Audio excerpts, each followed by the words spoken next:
Anyone remotely familiar with 1980s metal will instantly recognize the Scorpions' mega hit album Love at First Sting.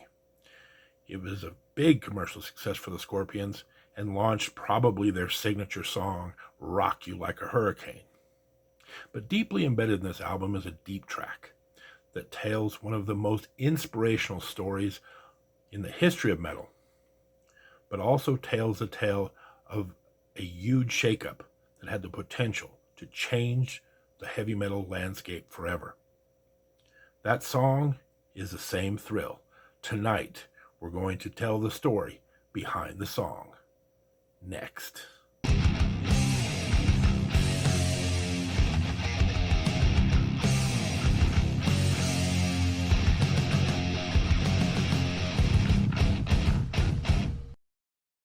Welcome, metal enthusiasts, to another episode of The Metal Dude Abides. Tonight we're going to take a look at the Scorpions album Love at First Sting. Now there is a lot of huge hits that come off this album. Again, probably their signature song, Rock You Like a Hurricane, one of their most epic ballads, Still Loving You, Bad Boys Running Wild, Big City Nights. This is one of the biggest albums in the entire decade of the 80s. But I want to focus in particular on a song that doesn't garner a lot of attention. That song is called The Same Thrill. What's it all about? Well, let's talk about this. So the Scorpions have been around, it's hard to believe, since the early 70s. And they have been slowly but surely gaining momentum, getting a little bit more commercial success, getting a little bit better known, and they seem to be on the precipice of stardom. In 1980, they released one of their best albums, Animal Magnetism, featuring great songs like the title track, The Zoo, many good songs off this album. They go on a big tour. A lot of strain on poor vocalist Klaus Main's voice. So, when they get back from their tour and they start to do the album Blackout, during the making of that album, a nightmare scenario unfolds. Klaus Main's voice completely goes out. And folks, it does not look like it's coming back. So, after consulting with doctors, he opts to have some therapy, but he needs to have vocal throat surgery, a very dangerous procedure and one that has probably a very little chance of success. After one surgery, the problem still persists. The doctors are basically telling Klaus that maybe it's time to find a new profession. The Scorpions are in big trouble. At the same time, the producer is trying to move the album along. He uncovers a young pup by the name of Don Dokken. So he brings Don Dokken in to meet the band and to do some backing vocals for the Blackout album.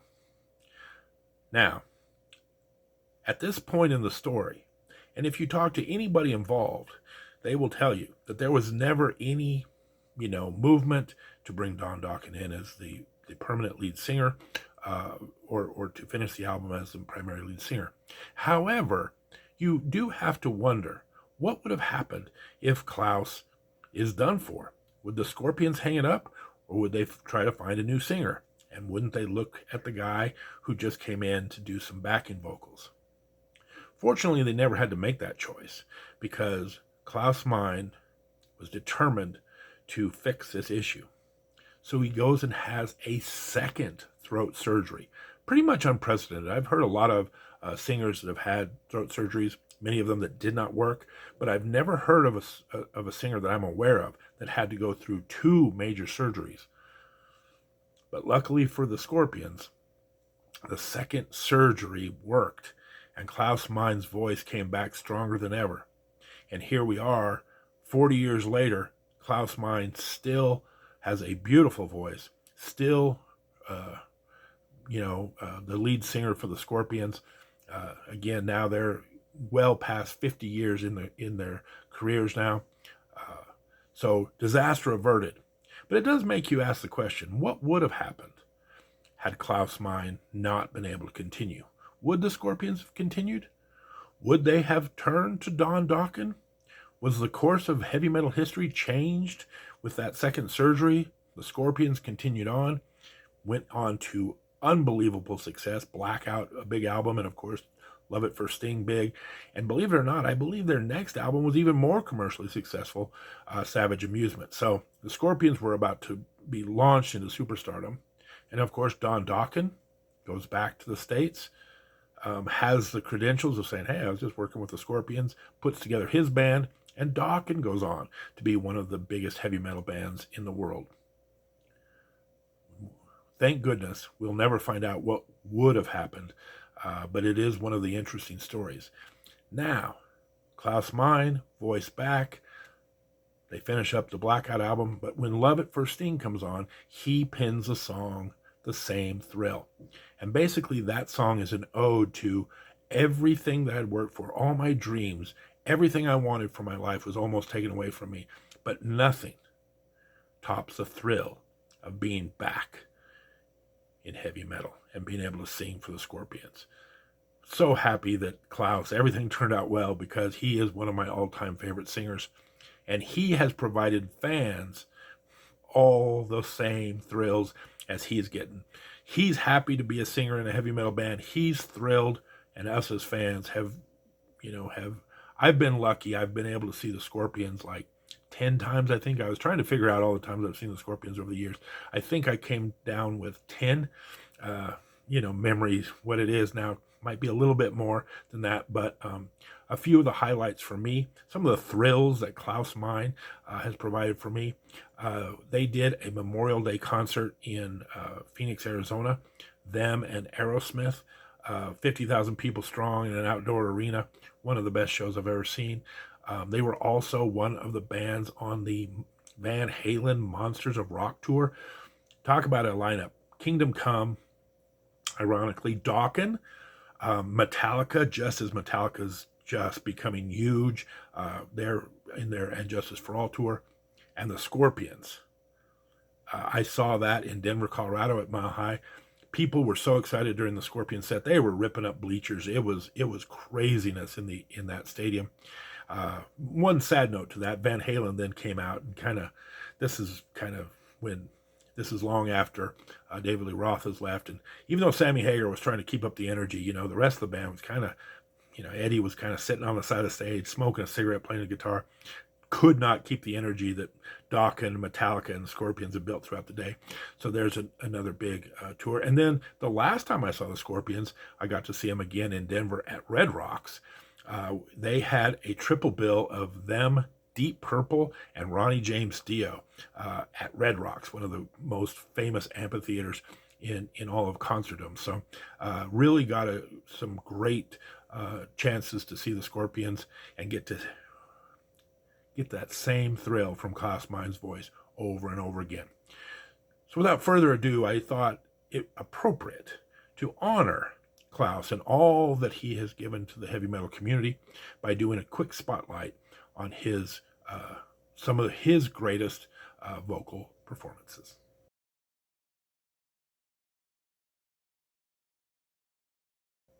If you're unfamiliar with the format of my channel, right now we're going through a series called Fixing the Grammys, which basically says if the Grammy Awards knew anything about music, they would have given awards out to the following people. These are the people who deserved nominations. These are the people who deserve Grammy Awards, but were unrecognized. In particular, in the heavy metal genre, the Grammys didn't even start recognizing metal till, I think it was like the late 80s, early 90s. So back in the 70s and 80s, heavy metal was ignored. We saw zero attention from the Grammys. So this channel, I go in and I give heavy metal bands their just desserts. And so one of the things that I've noticed was that we give out awards for Best Vocalist of the Year. And Klaus Meine has been a steady person in this category over and over again with several nominations. His first one comes in 1972 for the song In Search of the Peace of Mind. This is off their Lonesome Crow album. And if if we're being honest here, this is not the heavy metal hard rock Scorpions. This is when they're first coming out of the gates, maybe more psychedelic rock, but Klaus Mein's voice is still fantastic. This is one of those signature songs that right off the bat, whether you like the music on Lonesome Crow or not, the talent is there. Michael Schenker on guitar, Klaus Mein on vocals. It is fantastic. So Klaus got a nomination for Best Vocal Performance of 1972. He comes back again in 1974 and gets another nomination for the song Speedy's Coming. This is on the Fly to the Rainbow album.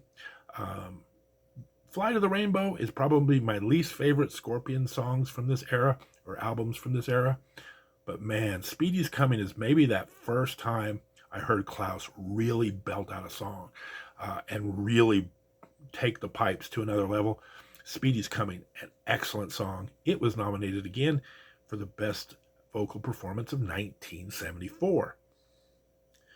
Well, 1 year later, Klaus is back being nominated for Best Vocal Performance for the song Dark Lady. Now, this is kind of an interesting one in that Uli John Roth does a lot of the primary singing on this song, where they use Klaus Mein's voice to kind of just do these primal screams and backup vocals that are just so fantastic. Very, I don't know, Robert Plant-esque. Kind of reminds me a little bit of the screams he does in the Immigrant Song.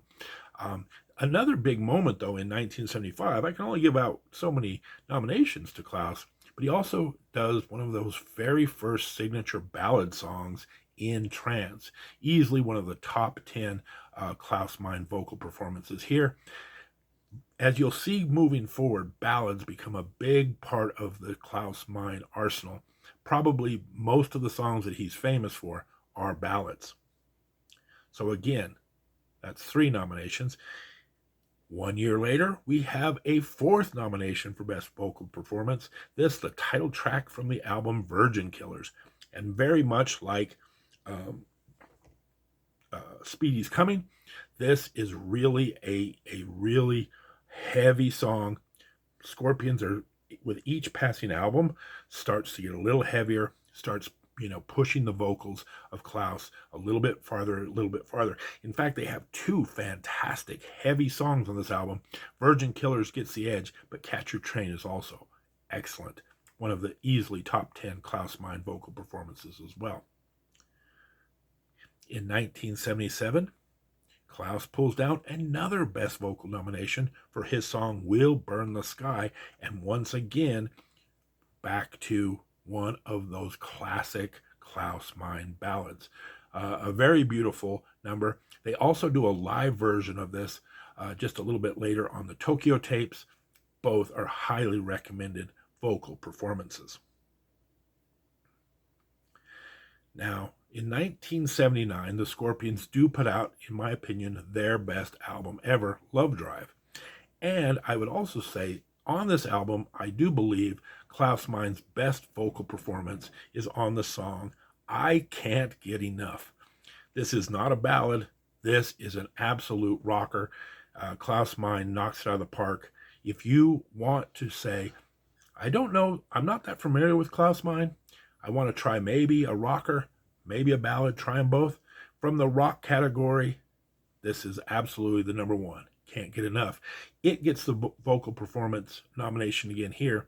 And quite frankly, it ran up against stiff competition. This is probably the closest Klaus came to actually winning the award, but unfortunately ran into Rob Halford's Victim of Changes off that unbelievable live album, Unleashed in the East, one of the best vocal performances ever. So Klaus, this was probably his best chance to win it, but he gets a nomination here again. In 1980, he gets another nomination for the song Animal Magnetism. Now, we talk a lot about rockers and we talk a lot about ballads. Animal Magnetism is kind of a unique song, and that it's kind of creepy and haunting. And Klaus Mein does some really cool things with his voice, but it's not a real banger, and it's not a real slow ballad. It's just this really cool, very unique song in the Klaus Mein catalog. Again, maybe his number 2 vocal performance of all time. But if you do like the ballads, he does have a beautiful performance as well on the song Lady Starlight. Vocal problems aside, he comes back in 1982 off the Scorpions' Blackout album with one of the all-timers, folks. Again, I would put this in the ballad category. China White, one of my all-time favorite Scorpion songs, and one of my all-time favorite songs sang by Klaus Meine. And finally, this year in 1984, he is going to get another nomination for Best Vocal Performance for the song Still Loving You, probably their most famous ballad. So if you want to check out a rocker, I Can't Get Enough. And if you want to check out maybe their best ballad, Still Loving You, this is kind of an era. Klaus Meine makes a small adjustment to his singing style. And in particular, you start to see it, I think, on this album, where he gets that really whispery voice going in these ballads. Beautiful stuff. I think the Scorpions kind of get, in my opinion, unfairly lumped in to the big hair bands because of the fact that they have so many ballads through this stretch of time. But keep in mind, they can't be one of the big hair bands because they go back all the way to the early 70s. So I got to thinking about it. Klaus Meine has, over the years, had 9 nominations for Best Vocal Performance of the Year, but never quite brought home the big prize that year. And spoiler alert, it doesn't look good for him this year either. The card is stacked. More on that in a minute. So instead of going on and on with all this, I've decided this is probably a good time to give Klaus like a lifetime award, like they do with the Grammys.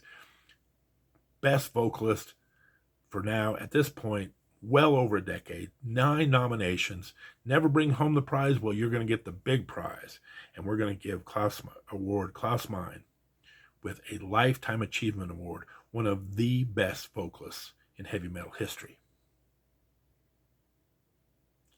But let's go see that card and see who gets Best Vocalist for 1984.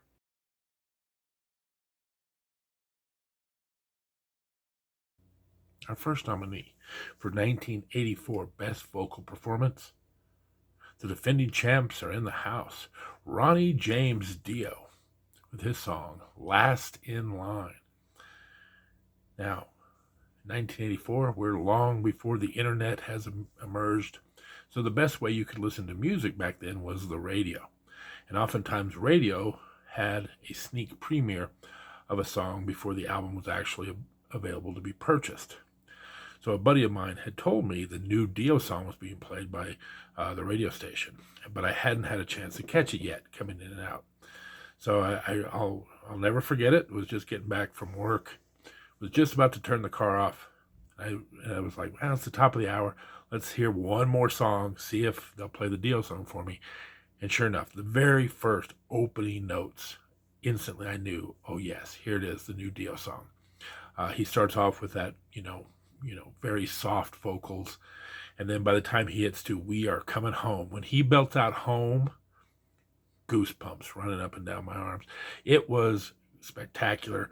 Dio is back. What a great song. Let's see if he can defend his crown. Our second nominee is also not a stranger to the winner's circle in this category. Rob Halford and Judas Priest with their song, The Sentinel. The Defenders of the Faith album, one of the all-time best Judas Priest albums. And this song, The Sentinel, is one of my all-time favorite songs of theirs. And one of the reasons is, number one, it is a great story. But also, Judas Priest, Farillo, Rob Halford absolutely kills it on this song. One of the best of his career. Our second nomination, Judas Priest with The Sentinel. Our third nominee, a relative newcomer compared to Halford and Dio, but their second straight nomination, Queensryche and Jeff Tate with their song, Take Hold of the Flame. One of the all-time most reacted to videos out there. This song was also recorded in their 1985 Live in Tokyo. that was a video that they produced. It was never actually put into an album or a CD at that time. But this song has it all. Jeff Tate is an absolute legend with his high register. Uh, really love this song. Really love this singing performance. Our third nominee, Queensryche, Take Hold of the Flame. Our fourth nominee, you knew he had to be on here.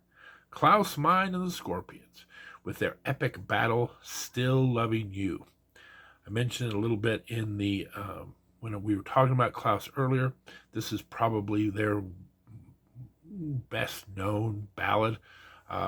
They produced a video for this that they filmed in Dallas, Texas, and it is one of the best live videos you're ever going to see as well. Again, Klaus Meine, he may not be, someone who wins this category often, but he is always right there in the thick of things, and there's no exception this time. What a great song. And our fifth and final nominee, Whitesnake and David Coverdale with their song Slow and Easy. David Coverdale has won this title as well. Back when he was the lead singer for Deep Purple, he won it for the song Mistreated. He won it for the song Burn. Whitesnake's kind of been hit or miss, but David Coverdale's voice has been great. He's added John Sykes to the band. They're kind of about to make a huge comeback, and it starts right here with this Slide It In album. Couple songs I could have gone with. I picked Slow and Easy, but Love Ain't No Stranger is also a very good, epic song that really highlights David Coverdale's voice. Our fifth and final nominee, Slow and Easy, Whitesnake. And the winner is... Dio is the defending champion and has won this title at least a handful of times. Rob Halford has been a multiple-time winner of this. David Coverdale has been a multiple-time winner of this prestigious award. And we just got through talking about the fact that this is the 9th nomination for Klaus Meine. But the winner is Queensryche, Jeff Tate, Take Hold of the Flame. There's a new sheriff in town, folks. He can match note to note for people like Dio, for people like Halford. Jeff Tate is a rising star in the metal ranks and really takes his game to a whole new level on this album. Interestingly enough, he was a nominee last year for their Queensryche EP and was surprisingly close to pulling off the upset last year. But now he can no longer be denied. Jeff Tate is a force in the heavy metal world and one of the best vocalists moving forward throughout the decade of the 80s. So congratulations to Jeff Tate and Queensryche on this well-deserved award. Now, the Grammys that year made a less than inspired choice by going with Bruce Springsteen for Dancing in the Dark. Now, I'm not going to make any secrets about the fact that I'm not a big Bruce Springsteen fan, never have been. But let's just stick to his vocal abilities. He's one of those guys, and I don't know how to say it, but they kind of slur their words. They kind of mumble their words. He's not very clear and enunciating. I never really felt like, even if you like his music, I don't think he is a great vocalist. I make this note almost every time we talk about this. I sometimes wonder, are the Grammys picking some random rock song because they like it and it just happens to be sang by a male? Like, what's the criteria for the Grammys to pick best vocal performance? Because here, Bruce Springsteen is not a great vocalist in my mind. Maybe I'm wrong about this. If you think Bruce Springsteen's got some pipes, put it in the comments below. I know a lot of people who like Bruce Springsteen say he puts on a hell of a show, and that's fine. But nothing that he's ever really done on studio albums just screams out to me, what a great voice. So not only am I going to give the award this year to Jeff Tate for his role in heavy metal, but I think Jeff Tate deserves to be Vocalist of the Year for any sort of rock performance, because that, to me, is a great singer. Bruce Springsteen, doesn't stand a chance. And that's our show. We do this every Tuesday, 7 p.m. Denver time. If you want to catch more content like this, please subscribe to the channel. Put some comments in the notes below. Who do you think the best vocalist was of 1984? Maybe you're a big Bruce Springsteen fan and wandered into my channel by accident. You know, defend the boss. I'm fine with that. Maybe I'm wrong about it. But anyway, put some comments below and subscribe to the channel. Again, we do this weekly, so if you subscribe, you can get alerts and know when we're going to be doing more content. We've just started the year 1984, so we still have Best Song of the Year, Best Album of the Year to come. You don't want to miss it. In the meantime, this is the Metal Dude signing off. Take care.